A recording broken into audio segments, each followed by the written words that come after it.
अभी हाल में अमे दवाखाने आवेला था। अभी एक एक्सीडेंट थयेला माणसने लावीने 24 कलाक भी नहीं थया।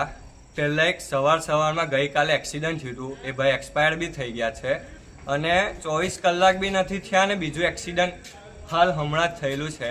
ए भाईनी हालत भी बहुत खराब छे, बंने पग भाईना फ्रेक्चर थई गया छे।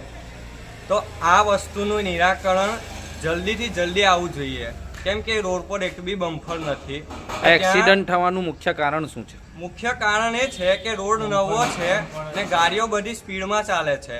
ત્યાં સ્કૂલ બી છે, એ ગાડીઓની સ્પીડ લિમિટ હોવી જોઈએ, પણ ત્યાં બમ્પર નથી એટલે કોઈ બી ગાડી ધીરી ચાલવાની જ નથી।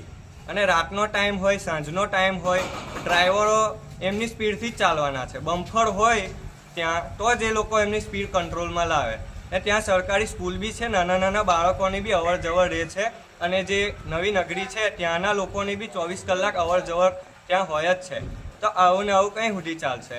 આ ગઈકાલે એક જણ એક્સપાયર થઈ ગયો, આજે એક જણના પગ બંને ફ્રેક્ચર થઈ ગયા, આવતીકાલે આવું થશે। તો એનું નિરાકરણ જલ્દીથી જલ્દી લાવવું જોઈએ, બસ આ જ મારી અપીલ છે।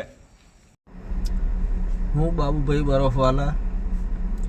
ગઈકાલે અમે મીડિયાના માધ્યમથી એક સમાચાર પ્રસિદ્ધ કરેલા કે પુરસા રોડ પાસે એક ભયાનક એક્સિડન્ટ થયેલું અને એક નિર્દોષ માણસે જાન ગુમાવેલો હતો। આજ રોજ પણ એવો જ બનાવ બનવા પામેલ છે અને ઈજાગ્રસ્તની ખૂબ જ ગંભીર હાલત છે। અમોએ શિવાજી કરીને જે કોન્ટ્રાક્ટર છે એને પણ ઘણા ફોનો કર્યા તો એણે ફોન રિસીવ કરેલા નથી અને જે તે અધિકારીને પણ ફોન કરેલો।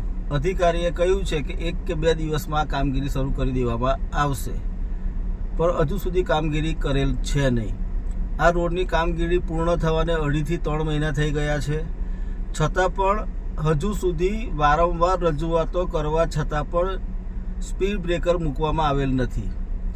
તો આ બાબતે તંત્રની ઊંઘ ક્યારે ખુલશે? હજુ કેટલા એક્સિડન્ટો કરવાના બાકી રહ્યા એ અમારે જે તે અધિકારીને પૂછવું રહ્યું અને જે તે કોન્ટ્રાક્ટરને આ બાબતે યોગ્ય સજા થશે કે એની ઉપર કડક કાર્યવાહી થશે કે કેમ એ જોવાનું રહ્યું।